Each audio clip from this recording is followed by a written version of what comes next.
Hello, happy Sunday. আমি আজকে এসেছি একটা শপিং সেন্টারে। এটার নাম হচ্ছে হ্যামিল্টন টাউন সেন্টার। এখানে সব বিভিন্ন ব্র্যান্ডের দোকান আছে। আমি দু একটা দোকান যাব, আপনাদের ঘুরে দেখাবো। এইটা হচ্ছে হ্যামিল্টন টাউন সেন্টারের এন্ট্রেন্স।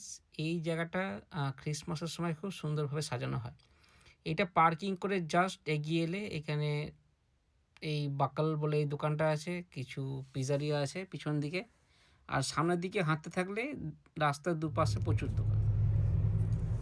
এটা হচ্ছে সেফরা,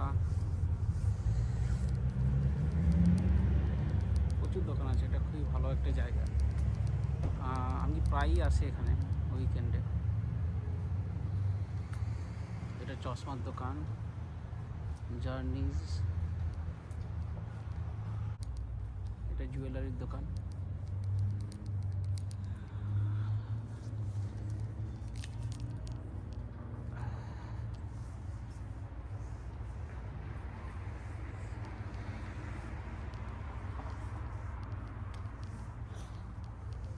টাউন সেন্টারের মাঝখানে একটা সুন্দর ঘড়ি। শপিং সেন্টারের সবচেয়ে বিজি এরিয়াটা হচ্ছে এই জায়গাটা। এইটা একটা রাউন্ড অ্যাবাউট, এবং রাউন্ড অ্যাবাউটের মাঝখানে একটা ঘড়ি আছে যেটা চারদিক থেকে খুব সুন্দরভাবে দেখা যায়।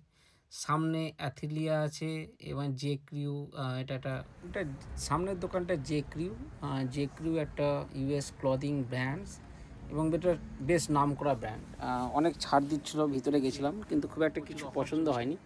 এই জায়গাটা খুব সুন্দর। পাশেই আছে বাথ অ্যান্ড বডি ওয়ার্কস। আর এই এরিয়াটা দিয়ে একটু ডান দিকে বেঁকলেই মানে পুরো রাউন্ড অ্যাবাউটটা খুব সুন্দরভাবে দেখা যায়।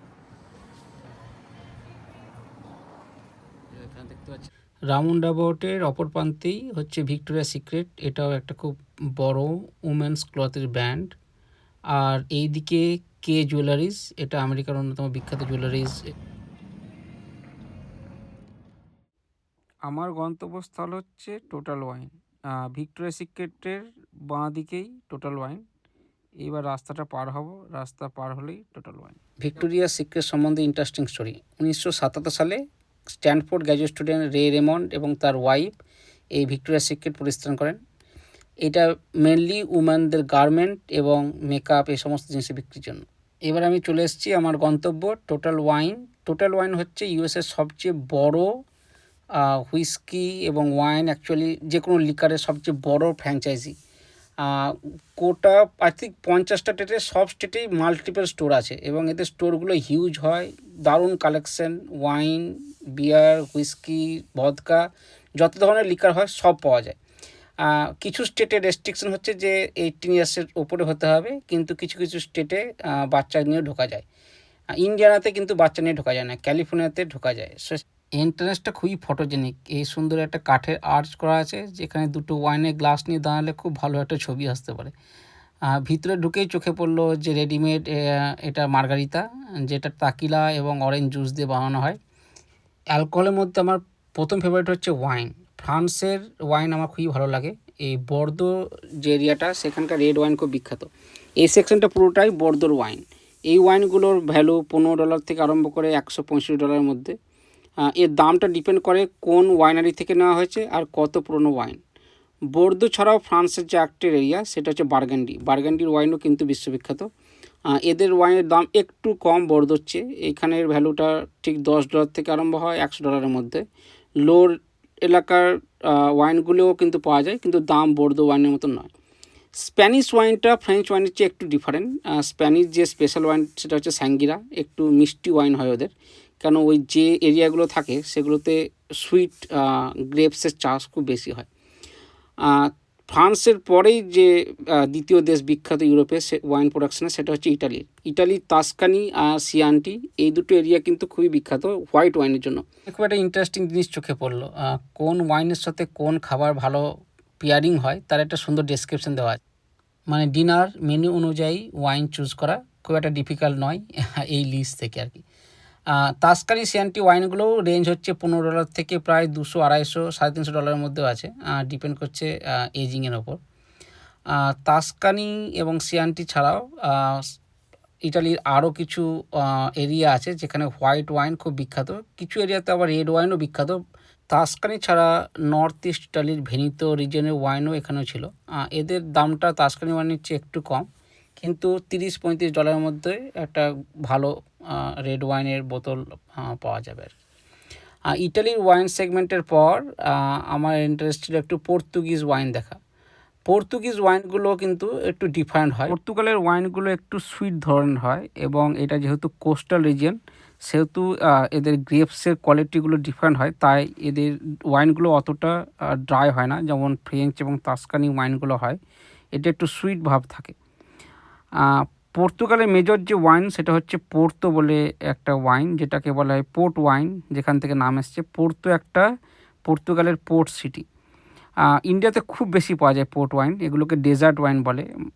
আর এই যে দামগুলো এখানে ছিল পর্তুগিজ ওয়াইনগুলো, সেগুলো $10 থেকে আরম্ভ করে $80 মধ্যে ছিল। দাম তাস্কানি এবং বর্দুর ওয়াইনের চেয়ে একটু কম। সেকশনটা ছিল জার্মানির রিজলিং ওয়াইন। জার্মানির রিজলিং ওয়াইনে কিন্তু খুব ফেমাস।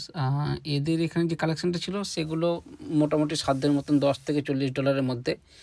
আর জার্মান ওয়াইনের পাশেই যেটা ছিল সেটা হচ্ছে অস্ট্রিয়ান ওয়াইন। আমি অস্ট্রিয়ান ওয়াইন কোনো দিন ট্রাই করিনি, ট্রাই করার ইচ্ছে রইল।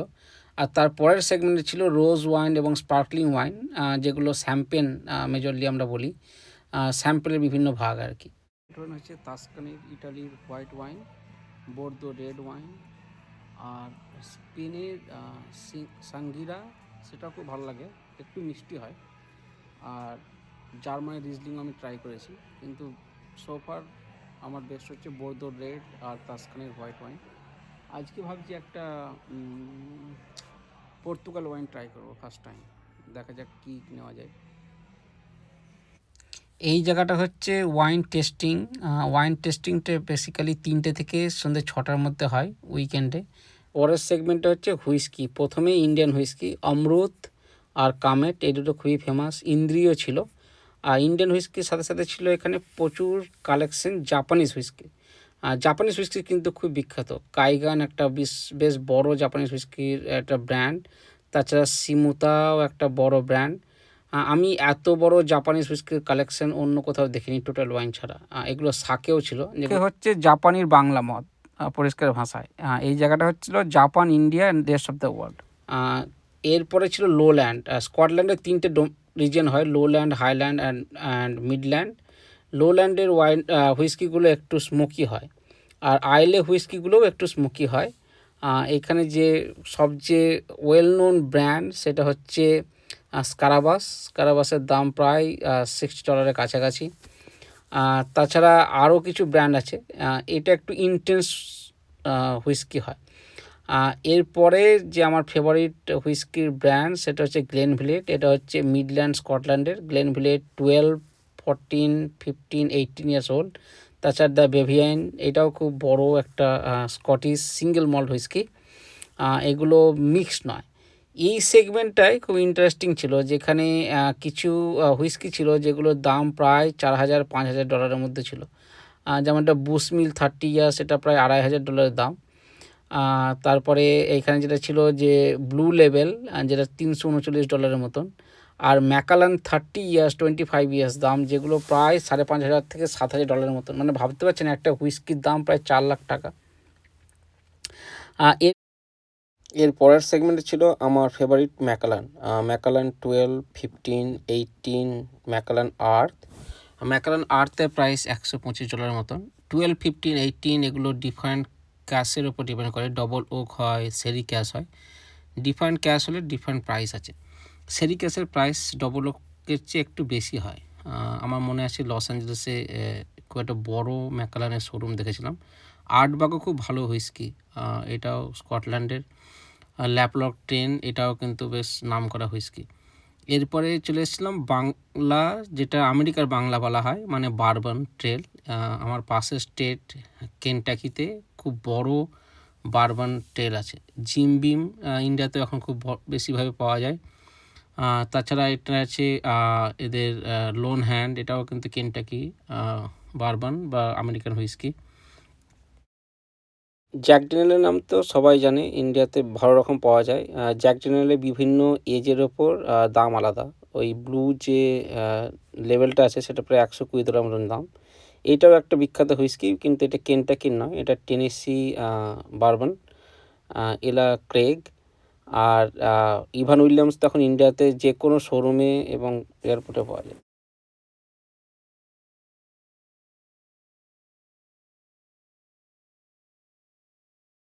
এই সেগমেন্টটা ছিল ইন্টারেস্টিং। সব ছোট ছোট বোতল, যেগুলো 60 ml এর, $2, $2.50, $1.50 দাম।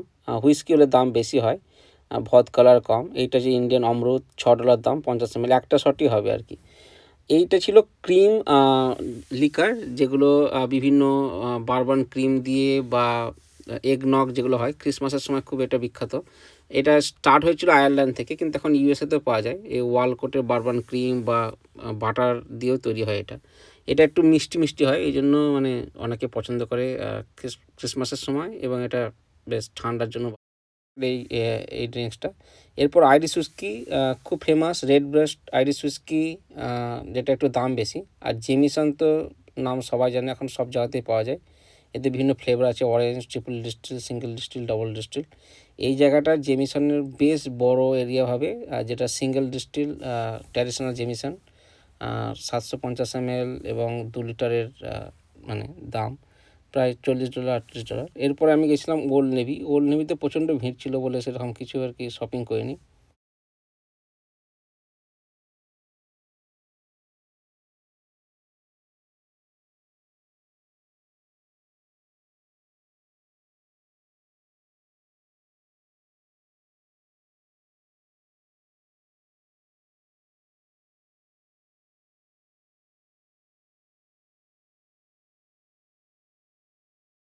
হয়েছিল তা গাড়িতে রেখে এলাম, তারপরে আর একটু হেঁটে হেঁটে ঘুরতে থাকলাম পুরো জায়গাটা। ওয়েদার ভালোই ছিল, খুব একটা ঠান্ডা ছিল না।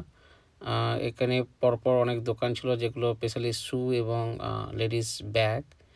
আর রাস্তা পেরিয়ে রাস্তার উল্টো দিকে যে দোকানটা, সেটা হচ্ছে সোপ ফ্যাক্টরি, যেখানে হ্যান্ডমেড সোপ পাওয়া যায়। আর এই চিকোজ, এটাও একটা ক্লদিং কোম্পানি আর কি। আর সিনহলিক একটা হচ্ছে আমেরিকান সুইট শপ, যেখানে সিনামন রোল পাওয়া যায়, খুব ফেমাস। এরকম প্রচুর ফ্র্যাঞ্চাইজি আছে পুরো ইউএসএতে। এরপরে আর